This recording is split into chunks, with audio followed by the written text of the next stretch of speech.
Giraffes Can't Dance.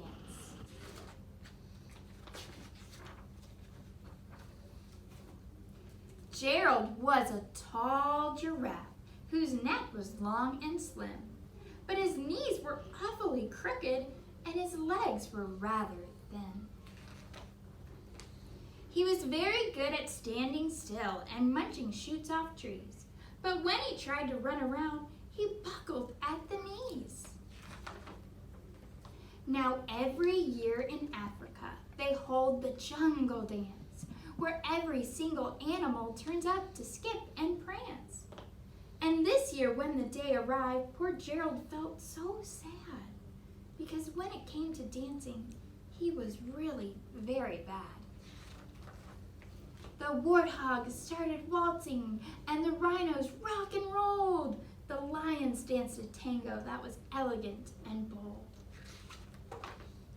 The chincel did the cha-cha with a very Latin feel, and 8 baboons then teamed up for a splendid Scottish reel. Gerald swallowed bravely as he walked toward the floor, but the lions saw him coming, and they soon began to roar. "Hey, look at clumsy Gerald," the animals all sneered. "Giraffes can't dance, you silly fool. Oh, Gerald, you're so weird." Gerald simply froze up. He was rooted to the spot. "They're right," he thought. "I'm useless. Oh, I feel like such a clump."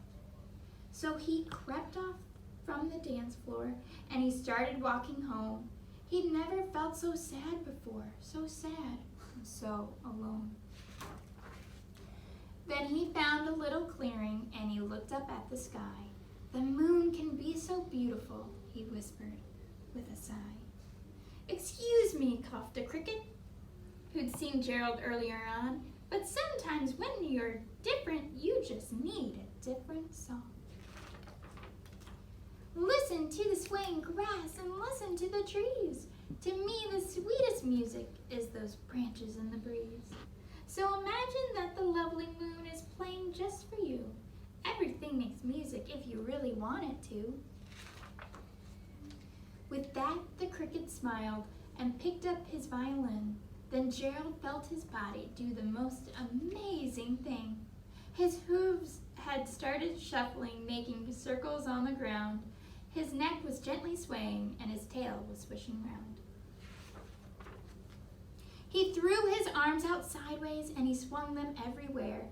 Then he did a backward somersault and leapt up in the air. Gerald felt so wonderful, his mouth was open wide. "I'm dancing, yes, I'm dancing, I am dancing," Gerald cried. Then one by one each animal who'd been there at the dance arrived while Gerald boogied on and watched him quite entranced. They shouted, "It's a miracle, we must be in a dream. Gerald's the best dancer that we've ever seen."